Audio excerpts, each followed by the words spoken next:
as well. And, Uh-huh. respond to those. She helped set up the show, has ideas about who to get and so on too. A good liberal person.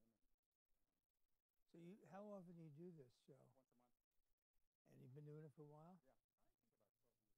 Oh, wow. And what kinds of issues do you get into? Progressive, taxes, voting, things like that. I'm a liberal, progressive, I guess, a Tom Hartman type. So, Hmm. you listen to Tom Hartman much, or you?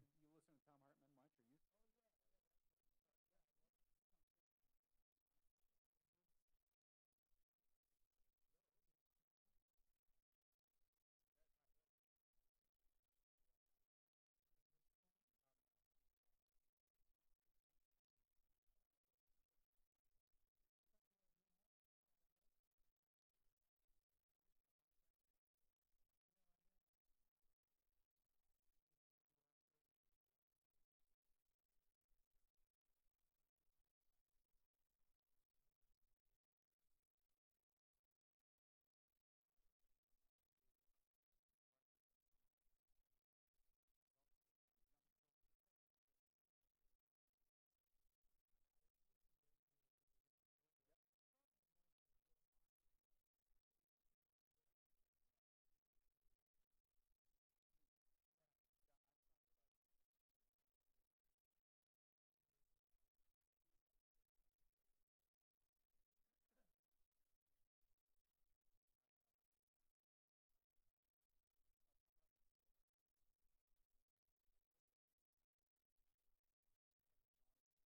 Thank you. And if you're watching us Tuesday, March 6th, and you're watching us live, and today we're going to be talking about gun control, the pros and cons of it.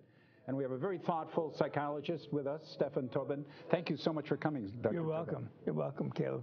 And this is an important issue, and Dr. Tobin said that he was willing to discuss it, so I'm glad here. I mean, the tragedies that we see unfolding every month, and the feeling of hopelessness. You're a psychologist. I would imagine that you also deal with people feeling hopeless about things. Yeah, sure. Yeah, it's a very difficult situation. It also seems like every we go chugging on, and there's horror show after horror show, and kids and families and so on just feel so helpless to deal with this thing. And we don't realize it. It's not really publicized, but the aftermath of people that were not injured but were present. Yes. The trauma that they feel, probably for the rest of their lives. Yeah, I was mentioning earlier, I was evaluating a person today who was suffering from PTSD. When he was 17 years of age, he saw his best friend take out a gun and shoot himself in the head. And he was in a room of 7 people, but it really affects him now. I mean, really strong PTSD symptoms. There are like there are $2.8 billion per year in hospital costs for those wounded in these battles, and that doesn't take into account the psychic, the emotional harm as well. Yeah. It's just crazy. If you were in a car and you hit someone, the person injured would have some way to be paid, or at least hospital bills, but not if they're shot on the street.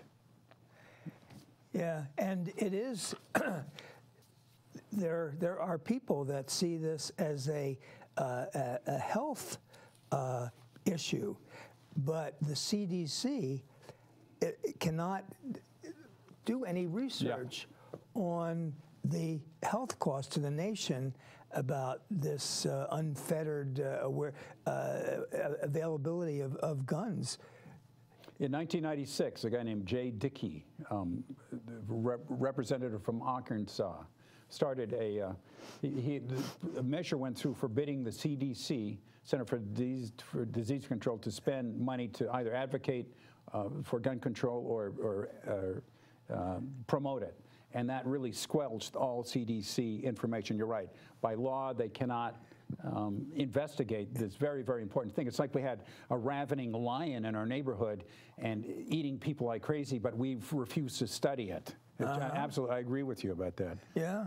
But we're talking earlier too about the donations that the NRA gives to various politicians, and how it influences politicians, and they can also say, you are not in our camp. You're mentioning that John McCain is given the most amount of money by these. $7 million, and Trump $21 million.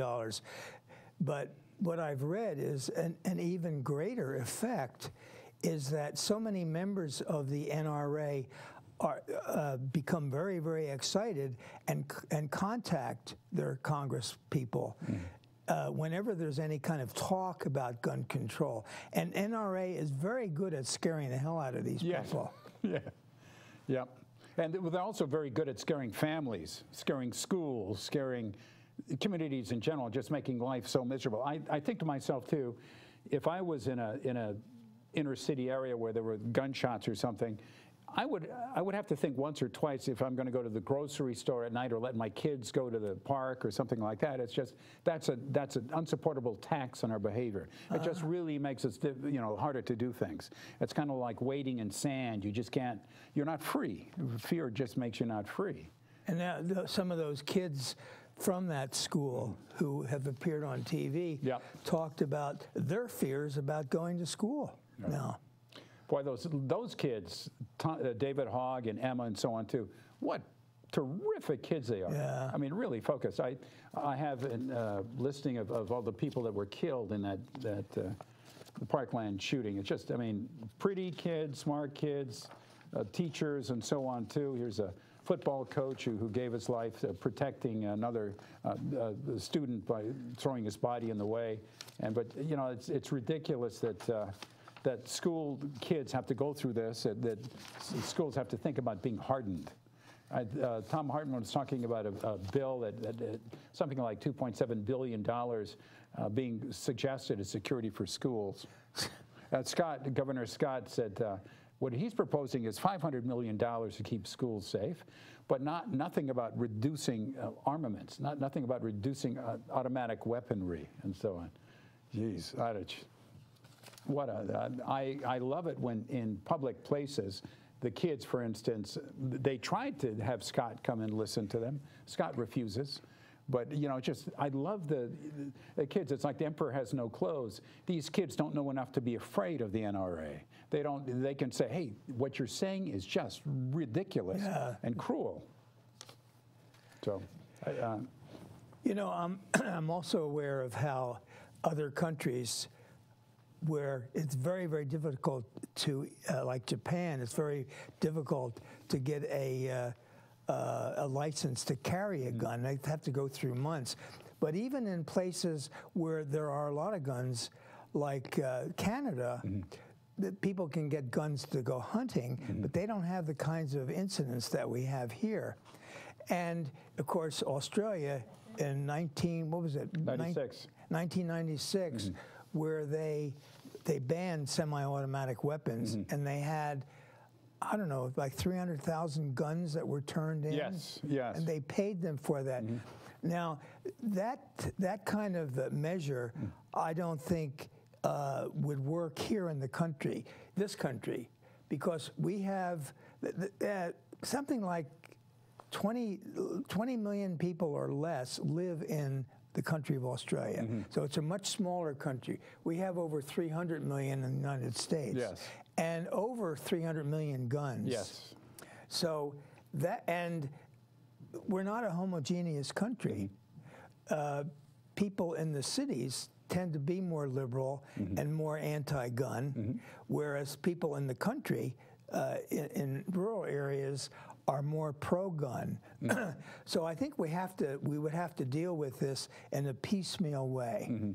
It wouldn't happen all at once. And I think people that are afraid about having their guns taken away, they need to be addressed. Their concerns, their fears need to be addressed. I agree. Tasmania is where that occurred. That's Port right. Arthur killing, That's and right. I just looked at 35 people killed and I don't know, over 100 wounded, I think. Yeah. But yeah, and then after that, no mass shootings in Australia. That went through the whole country, and you're right, it was and yeah, maybe what worked in Australia can't work here, but there's some common sense things I think we can agree on. And one of the things is a limited amount of bullets in your magazine. Right.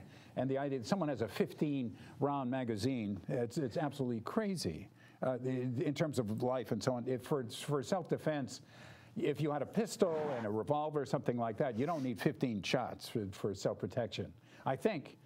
But you know, people want to shoot off a lot of rounds. I think we can intrude on their right to shoot off 20 or 200 rounds at a time. For instance, the person in Las Vegas, right, that shot the crazy stuff. Yeah. But yeah, this guy though, the kid, you know, shooting those people there, the 17 kids killed them. I guess when a round hits you in this kind of a bullet, it doesn't just go through you. It knocks organs out. The people who are investigating the bodies later on were saying this is just horrible stuff.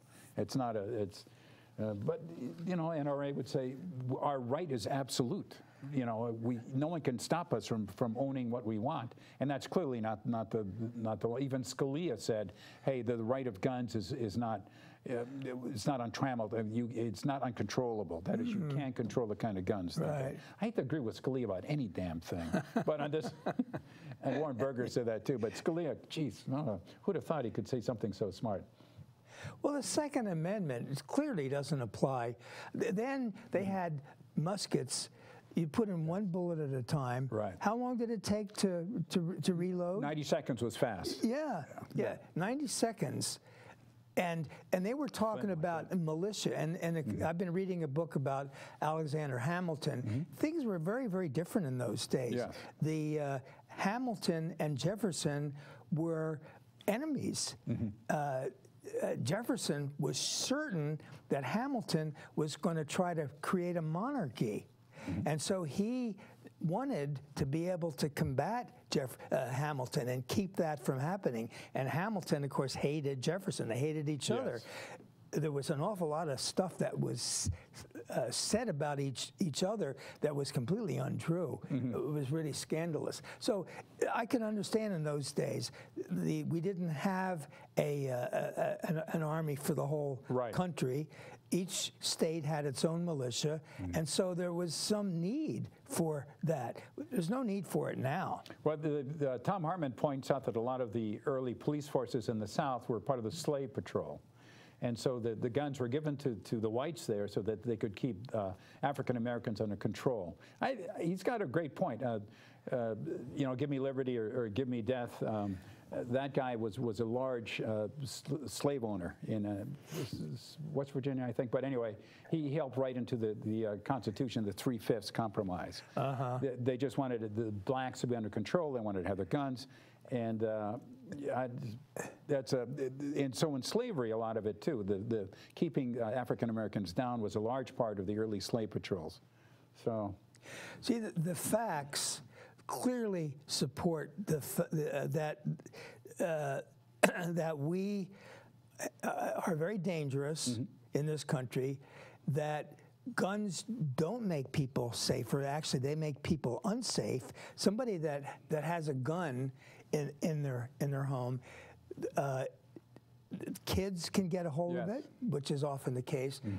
People commit suicide using a gun, and oftentimes it's an impulsive kind of thing. Yes. And there's an awful lot of shooting of women by abusive husbands, abusive boyfriends. A tremendous amount of that. Yeah.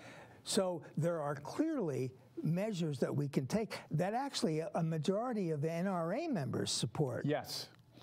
Yeah, NRA members, most of them support background checks. It goes up to 80%. Universal background checks. But it's just the NRA leaders don't, and then they can gin up the few rabid people, you know, who would fail a saliva test. I mean, just to hammer at representatives and so on, you know, and pretend that they have the will of the people in their mind. They don't.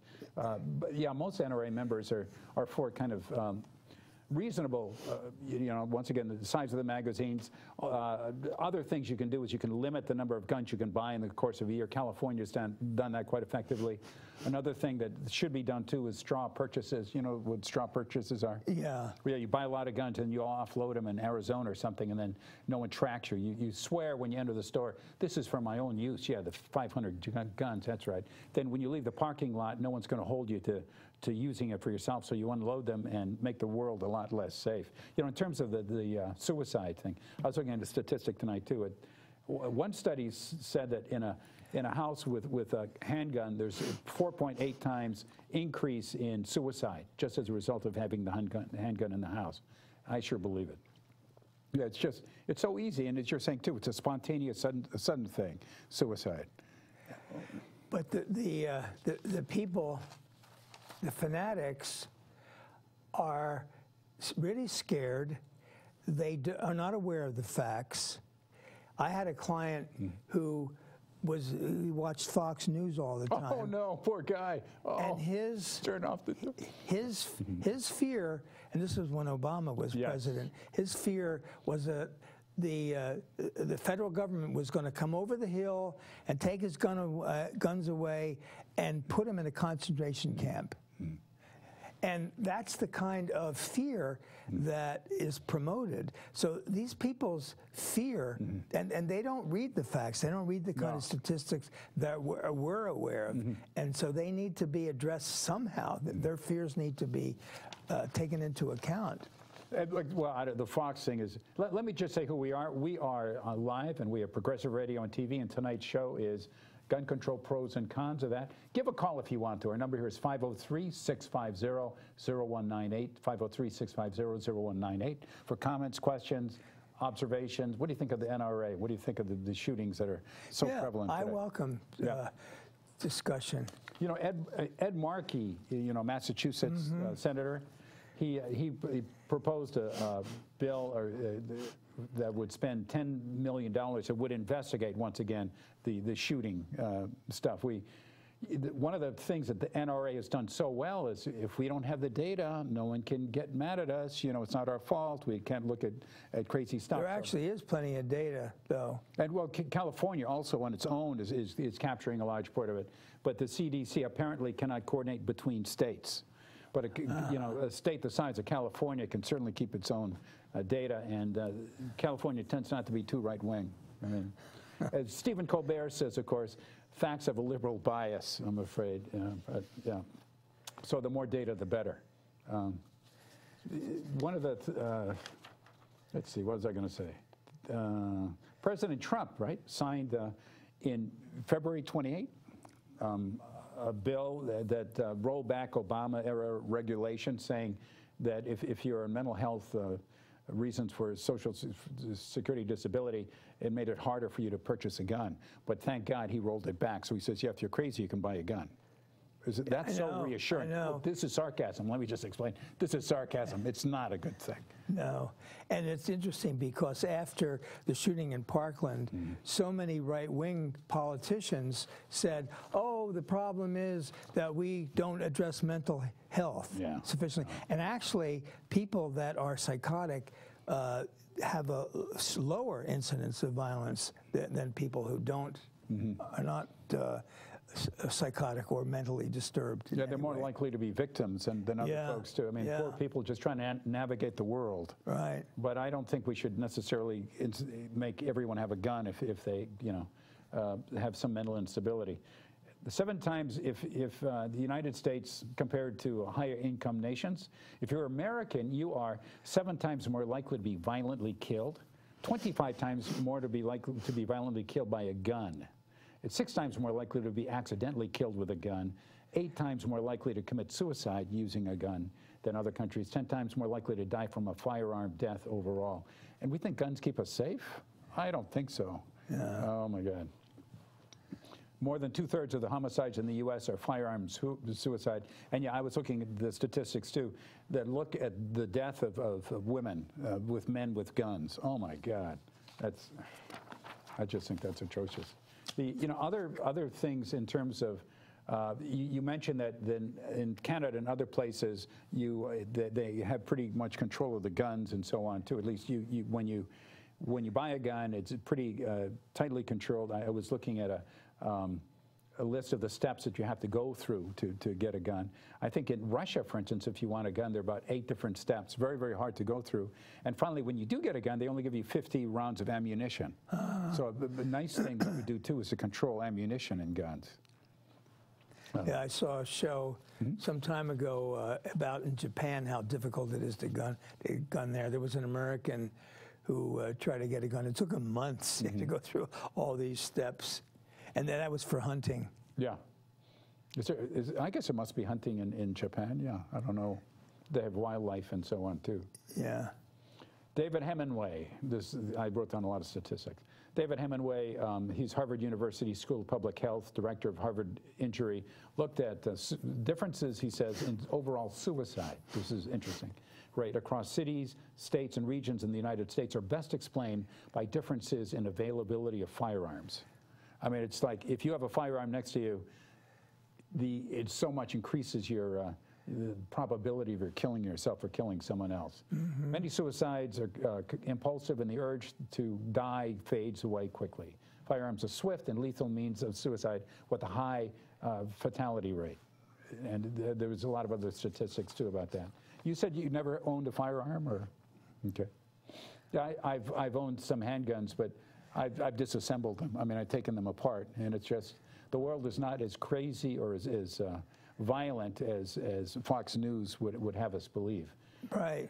Yeah, they foment fear. Yeah, and they ramp it up. People are afraid, and I think I read statistics or something that shows that people that have guns are actually more afraid of what's going on in the world. People that watch Fox are a lot more afraid, as you say, and they carefully nurture that. The army's coming up from the south. ISIS is coming up through Mexico and the gates of Mexico and so on too. everyone is ratcheted up to a higher level of paranoia. Yeah, I love the bumper sticker that says, you know, if you're really scared, turn off the voices on Fox or something, switch the channel. But absolutely correct, yeah. It turns out that, are you familiar with some of the early research, conservative mind versus liberal mind? And it turns out you can predict who's going to be really conservative at 5 years of age because these are the frightened people. And liberals, really true, are not as nearly afraid at 5 years of age. But at a really young age, you can spot clear differences in them. I'm a little concerned about what you're saying about liberals and non-liberals. Okay, extreme. I'm talking. Yeah, you know, a lot of people. You know, I'm very liberal politically myself, but I think that. People who are conservative, and there are some good ones out there, like David Brooks. I think he's a terrific guy. I really like him a lot. He's not the worst, but he cannot point the blame at a certain person that the blame should be pointed at. He doesn't like Trump. Yeah, well, but even today he's been pointing the problems at liberals. So so I'm not real fond of Brooks. But anyway, I think it's important to understand their point of view. You don't have to agree with it, but at least to understand what their issues are, what their fears are. And obviously, they are afraid that if they don't have their guns, that they're going to be destroyed. Ever read a book by Chris Mooney called The Republican Mind? No. Okay. It is a terrific book. But one of the things he points out is that conservatives, and if you're an extreme conservative or extreme Republican, if you're looking at ambiguous pictures, you tend to see awful things in them, threatening things more than liberals. Liberals are, you know, liberals can look at a picture of vomit and not have too much of a reaction to it.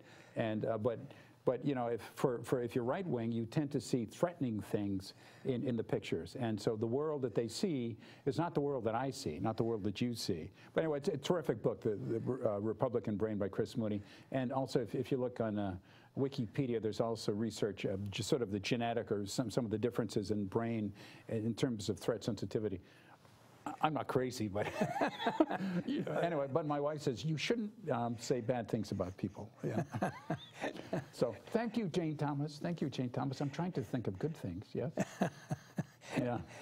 Well, I like David Brooks. I like a lot of things that he says. You know, I'm more liberal than he is, but you know, they have a point of view, and you know, some of them. Brad Stevens, who's now a commentator for a journalist for the New York Times. Yeah, I like a lot of things that he has to say. Another one. Douthat, Douthot. He's another, the triumvirate of but when you're reading the newspaper, did you ever look at letters to the editor that people responding to Brooks and so on too? Did you ever do that? No. If you look on Kindle, you'll see the articles themselves, and then if you go to the middle, it says replies, and if you go to personal choices, I found that those are just wonderful letters, rejoinder letters. I mean, wonderful. I could spend my time just reading that, thinking, why the heck didn't I write that? I mean, I'm just so envious of a guy named Socrates. Gemley is another one, and a variety of other people. McMurrow is another one, but just wonderful writers. And how could they, you know ahead of time what I want to think? But anyway, we're here for guns. Let me just say once again, we are here, and this is March 6th. Funny, huh? Not so funny. This shooting happened last Valentine's Day. I mean, on February 14th? And gee, that, you know, Valentine's Day, the shooting took place. This young man was trained by the NRA. At about I think in eighth grade, he kind of joined it, and he went through this. The guy who did the shooting? Yes. Yeah, I didn't know that. Yeah, but initially, he went through the NRA shooting thing, and with a program, so he learned all about guns and how easy it is to shoot people, and on his materials. They don't advertise that. No, and also, also in his materials, he drew a bunch of swastikas on the magazines that he was caught with. They don't mention that either. Well, anyway, guns. That's kind of crazy. Yeah. My father, when he was a plantation manager at one point, he was on an island. Well, we lived on Oahu, which is one of the Hawaiian islands there. At one point, the tide went out, and Dad knew that this was a tidal wave coming in. So he took his shotgun out, and he forced everyone to come in off the shore. I mean, he was doing good thing getting them off, because indeed tidal wave came back in, and anyone out there on the coast would have been ripped apart. So good for Frank, but he was very careful with guns, didn't use them. I saw Condoleezza Rice. She was interviewed by Fareed Zakaria, whom I watch every Sunday. I like Fareed. And she made a good point. She's in favor of the Second Amendment. I don't think she's in favor of unfettered, you know, unregulated. Yeah. But she said that when she was a kid, she lived in Birmingham, Alabama, and her father had a gun along with other people in that black neighborhood. And she said that night riders would go around, and her father and the other fathers would shoot their guns in the air, letting the night riders know that they were equipped. She said that the police wouldn't do anything. So I can understand why some people feel like they need guns for self-protection. Part of that, I'm sure, I mean, just thinking about it, one of the things that it also does is it allows neighbors to know that, hey, there are bad people out here. Let's be careful. And so you're kind of e pluribus unum, you all kind of join together in a common cause. For that kind of situation, I have no problem with guns. But in general, it turns out that New York City, for instance, is a heck of a lot safer than rural communities, especially now with the gun violence going down. It's incredibly safe. If you listen to Fox, I'm sure that they portray bodies, you know, strewn on streets to umpteenth degree. One of the problems with Chicago, Illinois, for instance, is that Illinois is right close to Indiana. Chicago has very tight gun control laws. Indiana has none. So a lot of people in Indiana buy guns and then drive to Chicago and disgorge them, sell them to the highest bidder. And now, you know, you have so many black kids also getting shot. And shooting each other. Yes, but the black leaders want there to be a restriction on guns. They know what's happening. They know that, you know, so many kids are dying unnecessarily, and so many police officers also have this sort of reaction to youngsters with guns, understandably. But I don't want any more shot. And clearly, Chicago ought to be able, and Illinois ought to be able to control the guns that come into its borders. But the NRA doesn't want that. NRA, according to the research, they make money no matter what. All they want is a gun sold, because the manufacturers will make money no matter what. I just find that incredible. You know, and they can't be sued either. The gun companies. Yep, you're absolutely right. And which is ridiculous. Unfortunately, much as I like Bernie Sanders too, I think that's one of the things that he helped prevent, was being able to sue gun manufacturers.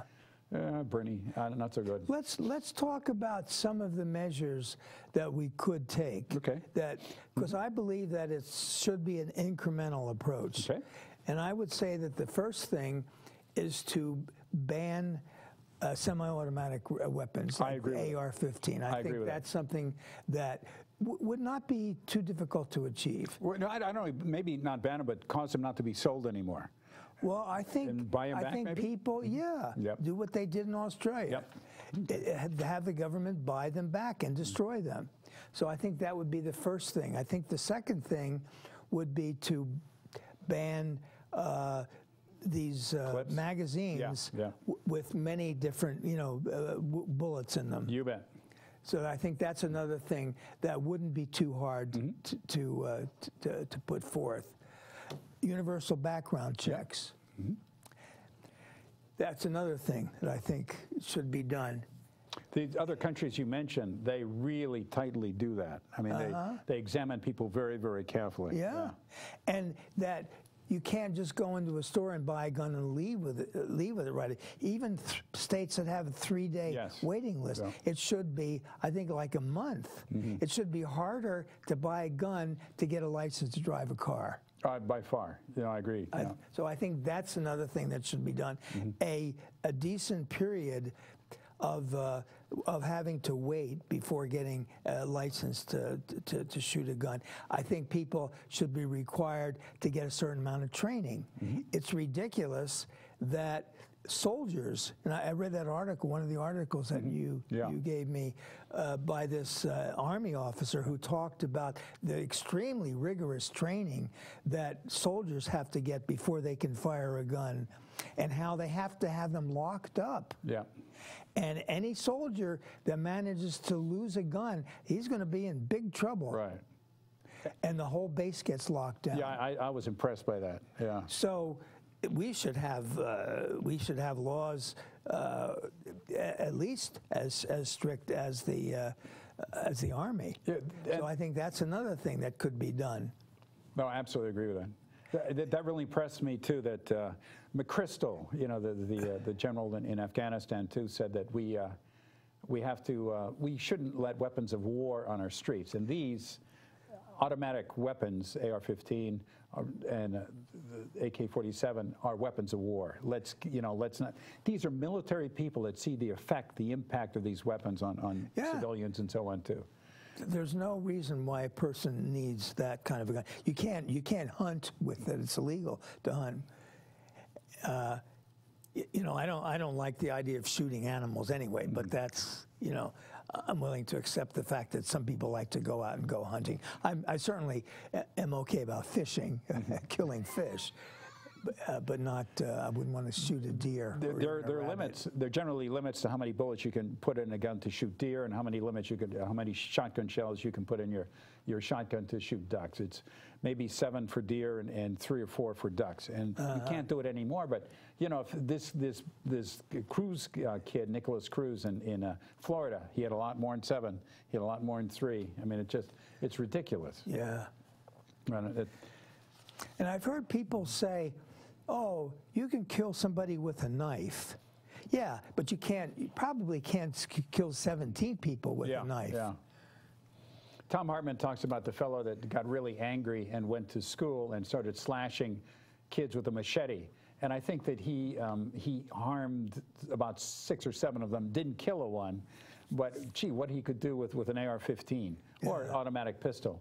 You know, people say automatic. You don't know what an automatic or semi. Yeah, automatic is semi-automatic, whatever the heck it is. You know, so it drives me crazy when people sort of say, "Well, you don't understand handguns, and so therefore you know nothing." So I think if we started with those kinds of measures, it would take time, because it's true that some people would still manage to get a hold of AR-15s.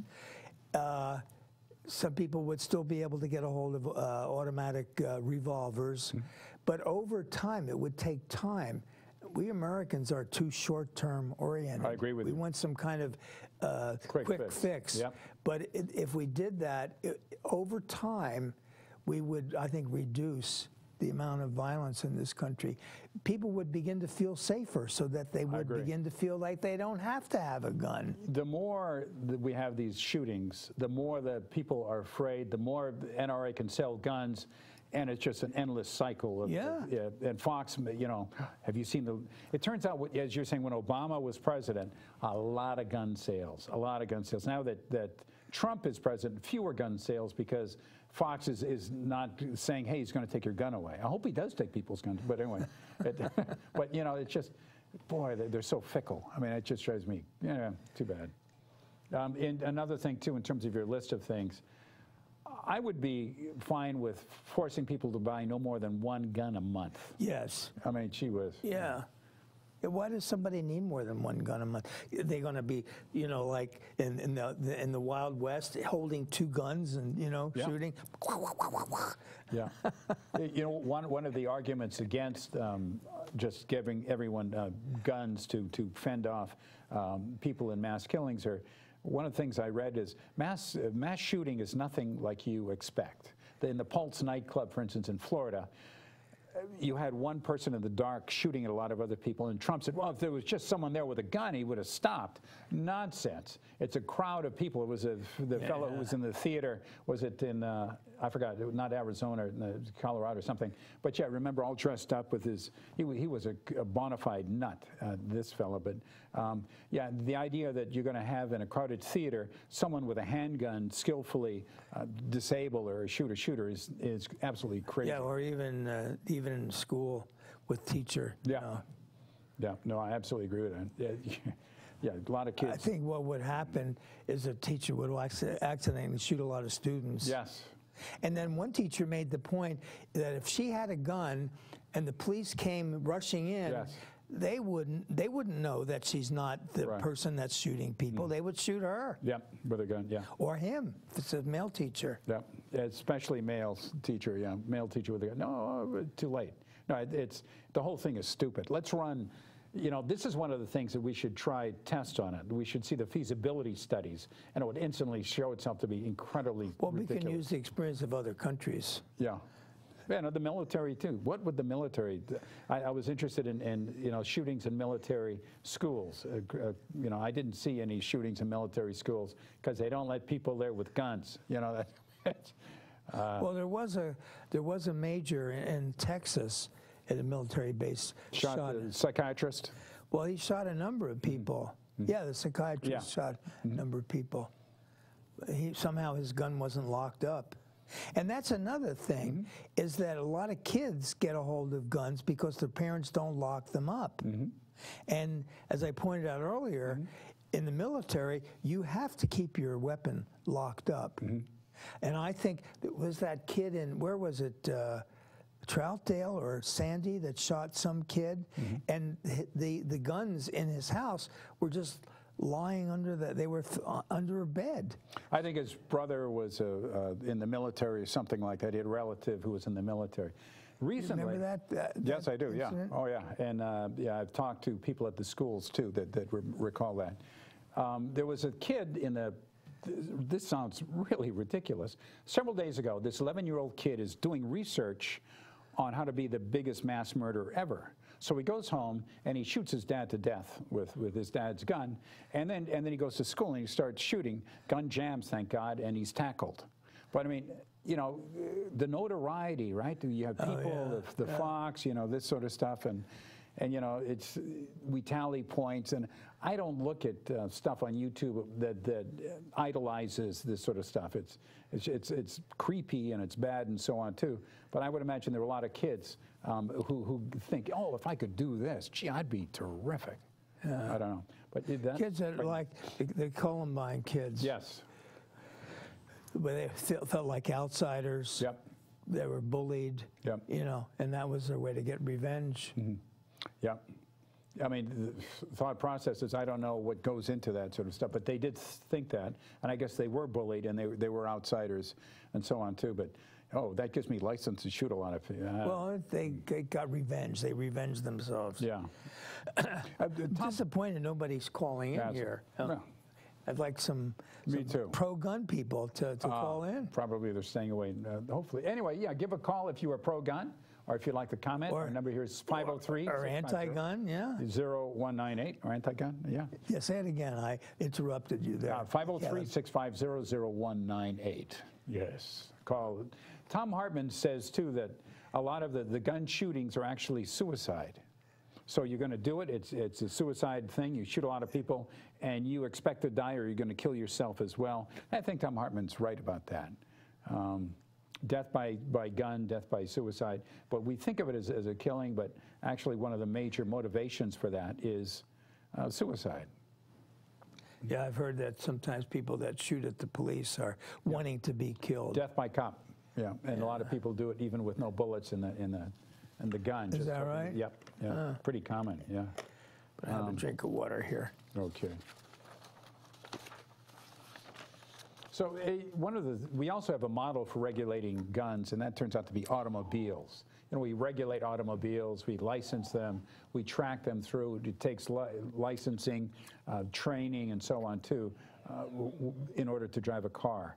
And you know, you're saying that it's easy to get a gun. It should be as hard as getting a car, driving a car. It should be harder, I think. Yep, with insurance and so on too. It's it's been spectacularly effective in reducing reducing the death rate per 100 million miles driven by 95% since 1921. So it really has driven it way down. In cars too, you also have stoplights now. You have stop signs and so on. But we really try and reduce the deaths by. Oh, there are a couple of other. That reminds me, a couple of other measures that I read about. One of them is to have like a safety lock, where Yes. and related to that is that they've actually had this in the past, Yep.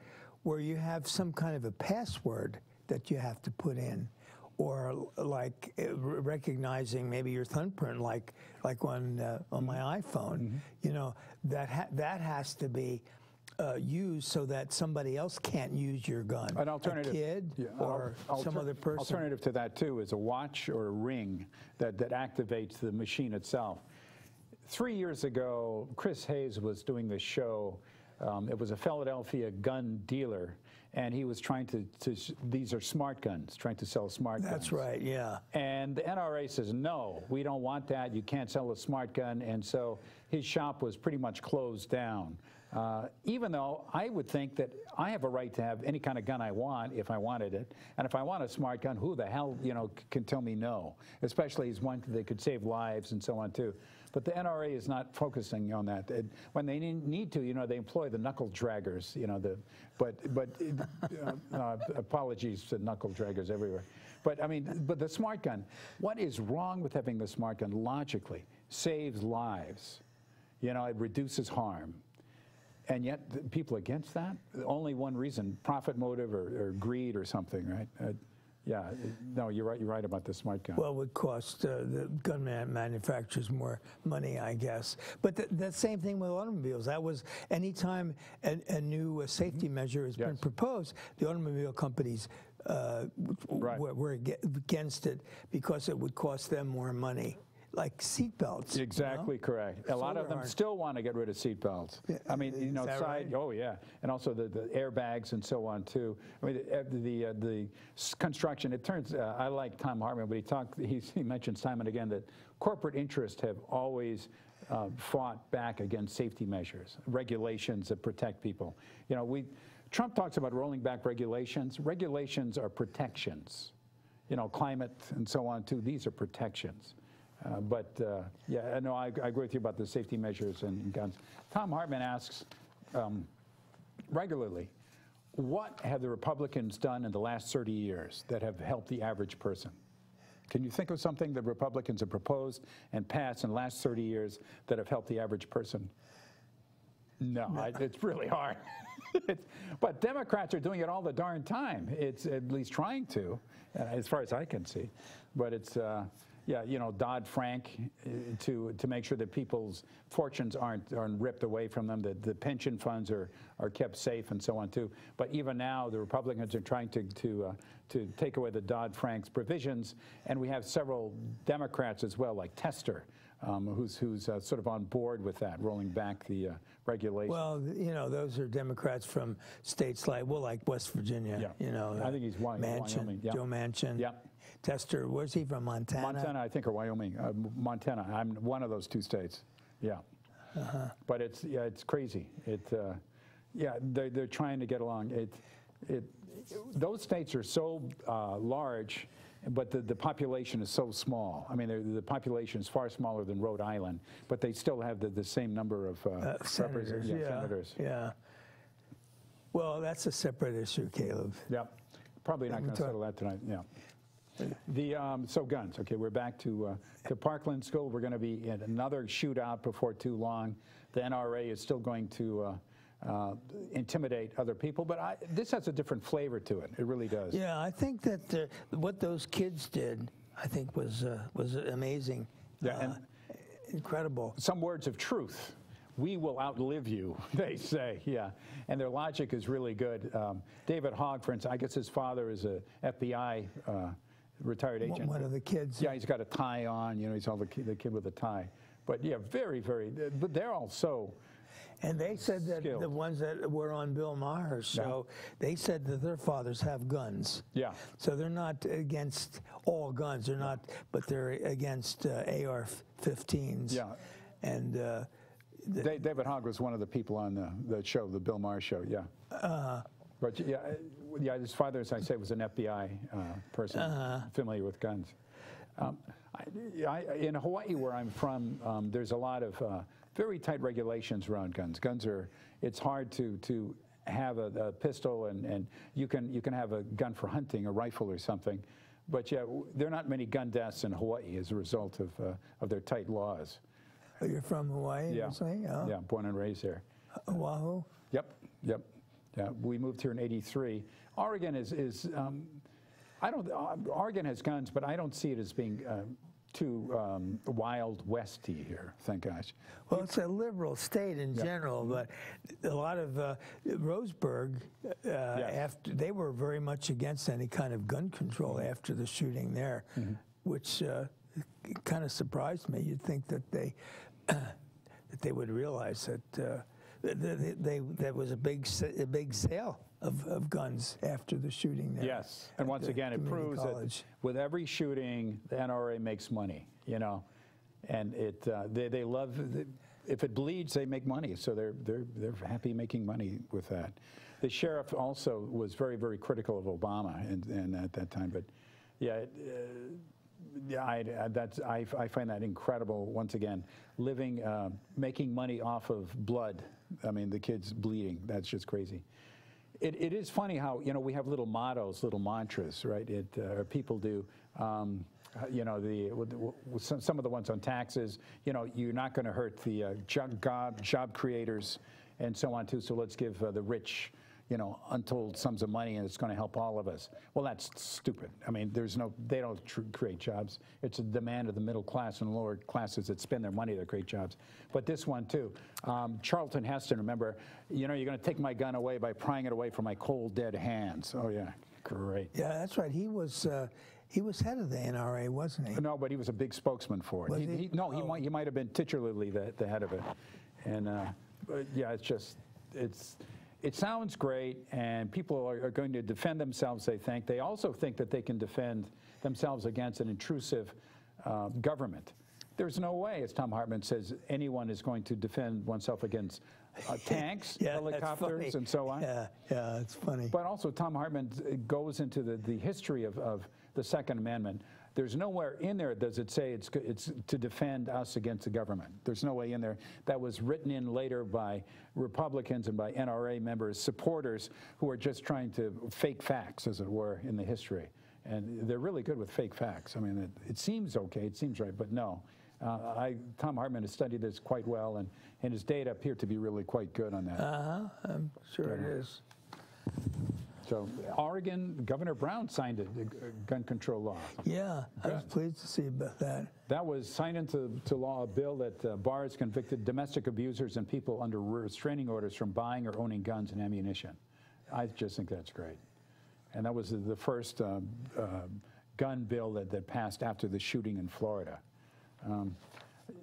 But what we need is federal laws, because somebody from Oregon could go to another state. I imagine Idaho or Utah don't have those kinds of gun restrictions. You are correct. So that's the problem with not having federal laws. They can just go to Idaho or Utah and buy a gun and come and shoot their wife or their girlfriend. A lot of the NRA Republicans are saying that what you should have is a lax law, so you could take your gun wherever state you're in and have the same laws apply everywhere.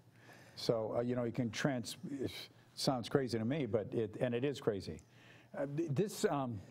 You know, as a result of the Parkland shooting on Valentine's Day of this year, the representative, I forgot what her name was, Tears, I think, in something like that, in Florida said, our hopes and prayers are all that we can do. You know, our hopes and prayers. And she said, oh, people may criticize me for saying hopes and prayers, but that's all we have. You buy that?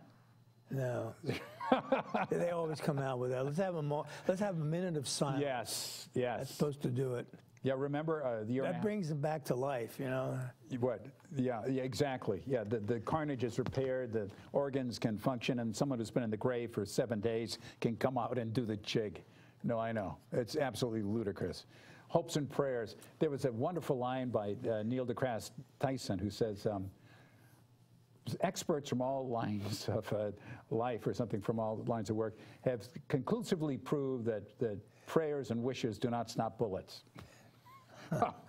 That's pretty macabre, but yeah, prayers and wishes.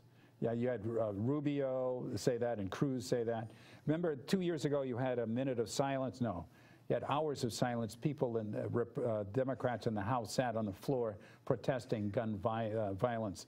And the Republicans were kind enough to switch the cameras off so it couldn't be broadcast. And then you had some people who used a video app on their phone to broadcast it. And then after that, the Republicans said, oh, no, if you do that again, we're going to really penalize you. I think it's like $10,000 an hour. Oh, geez. It's... Are you hinting you don't like Republicans very much? I'm sorry, you told me I should be nice to them. I don't see many, Republican leaders. I think individual Republicans are fine. But the leader Republicans they're just going crazy. I mean, it's, for instance, all of them, the Obama's not born in the United States, climate change is a hoax, we don't care about health insurance. I mean, these things are cruel, you think? Yeah. Are you telling me you don't like Republicans, Stephan? I don't like a lot of their policies. Yeah, exactly correct. And as I think they do have a point of view, which is smaller government, individual rights. There's a certain amount of logic there. Yes. And I think it's worthy of discussing those kinds of issues. And they have a point of view, and I think it needs to be not necessarily agreed with, but understood and kind of respected. The David Koch brothers, one of the things that they're doing, one of the things Republicans are doing is dissolving government as much as they can, reducing cities, libraries, roads, and so on, too. Are you familiar with ALEC, American Legislative Exchange? Yeah. Okay. One of the things that ALEC has been doing carefully is making sure that states stop localities from offering Wi-Fi together. So you cannot, as a community, offer Wi-Fi. What? Yes, ALEC is also stopping people from selling energy back to the grid in Florida and a variety of other people, too. And, they just are interested in just making money, endless money, endless money. Remember Teddy Kennedy said at one point about greed, rich, when is enough enough? For billionaires and so on, there's not enough. There's no enough in the world that's enough for these guys. But the idea we're going to stop communities from getting together and offering a lower cost method of accessing the internet. Or we're going to make sure that libraries have a harder time and hopefully they'll go out of business and you can buy stuff from Amazon or, I guess my patience for, now at my age, again, I might as well say stuff. I don't know. But it sounds to me like you're not sure that the Republican solutions, any Republican solutions to this gun violence? None I've heard. Well, there were some more liberal Republicans in the past. I think a lot of the Democrats are sort of in the position that moderate Republicans. Like you're saying Manchin, for instance, yeah. Well, yeah, Manchin is, but but he has to represent his state. Yes. I think of people like Rockefeller. Many years ago, Wendell Willkie ran against Roosevelt, and he was a decent Republican, moderate. And Romney too, not the current Romney, but the father was a very moderate guy, and he said, I'm proud of all the taxes I pay, said George, and he said, and then his son says, oh no, I want to pay as few taxes as I can. You wouldn't elect me president if I paid more taxes. Well, that's sort of the American way. Other countries like Chile, they like paying their taxes because they see it as contributing to the government. I don't like the fact that we spend so much money in this country on so-called defense. Military, yes. Yes, I don't like that. Absolutely, and if you look at polling and so on too, you'll see that most people in the United States really want to reduce military expenditures. They want to increase taxes on the rich. Oh, how'd that go with the tax bill that just went through? But they really do, 80%. They want to work on the climate. They want to improve education. They want Social Security to be strengthened, Medicare, and so on too. But that's not what's happening. There's a do you remember research that Tom Hartman showed on Gillens and Page? You familiar with that? Gillens and Page research on Princeton, anyway, eastern part of the United States, showing that of the 80% of the bills that do something in the House, a movement in the House, 80% of the stuff that does something benefits the top 10%. Yeah. And there's really nothing that benefits the lower percent. It's noise. But if you can buy your senator or buy your representative like the Koch brothers can, Koch brothers say, hey, you can be with us or we're going to fund people against you. So what are you going to do? And, you know, so you have to say, oh, yeah, I'm with you. That's why the country, a major reason why the country doesn't work is, as you were saying earlier, money in politics. You know, absolutely agree with you. So we're agreed about some of the measures for gun control. Yeah. The banning the sale of AR-15s and similar.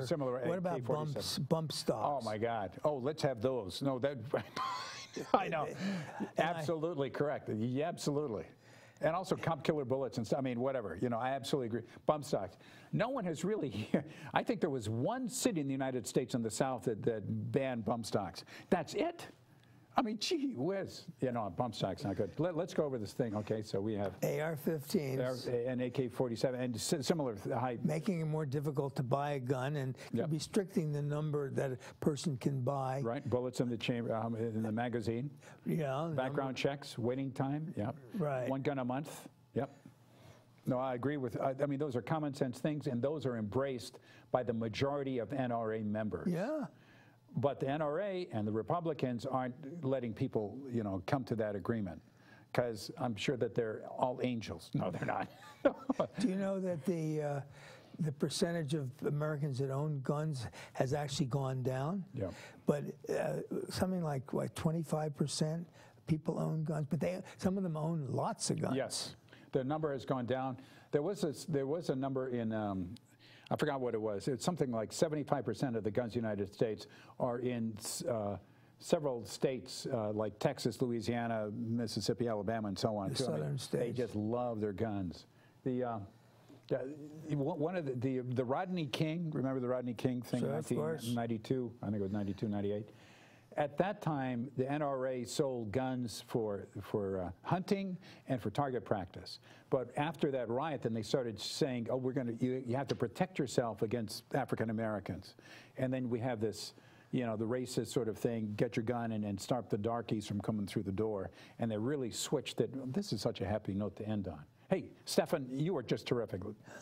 Time went by. Thank you. So, thanks for inviting me. Yeah, let's go back. The buyback, buyback AR-15, limited drums, background checks, waiting time, 1 gun at a time, bump stocks. Yeah, absolutely. Anything like that, get rid of them. You know, Teflon bullets. I mean, these are. I think they're outlawed, haven't they? No. Because they're to kill cops that actually Teflon, go through. Right, the best. Yeah. Yeah. So anyway, hey, thanks for watching the Progressive Radio and TV. You are real good. I appreciate it. You also have the milk of human kindness for people of all political spectrum. So once again, we'll hopefully see you here next month, the first Tuesday of the month, talking about, well, we'll see, some progressive issue. What issues would you like to talk about? Climate sometime too? Oh, yeah, sure. And you said voting rights? Yeah. And I guess gerrymandering, money in government. Yes, money in government, yeah. And it all, unfortunately, a lot of it comes down to just money in government. Buying a politician is the best investment you can make. Because if so, then you can have, like the Koch brothers do, you can get billions of dollars for just a few $100,000. Makes you proud to be an American, doesn't it? We're the greatest of all possible countries. As long as you don't mind seeing kids shot and so on, too. But anyway, thank you so much for being here, and it was great. Thank you. Mine works very well. And I'm sure that your patients, too, enjoy your empathy, your insight, your kindness. Yeah, some of the nicer people I've had in therapy with me were right-wingers. Oh, okay. I'm sure they were. Well,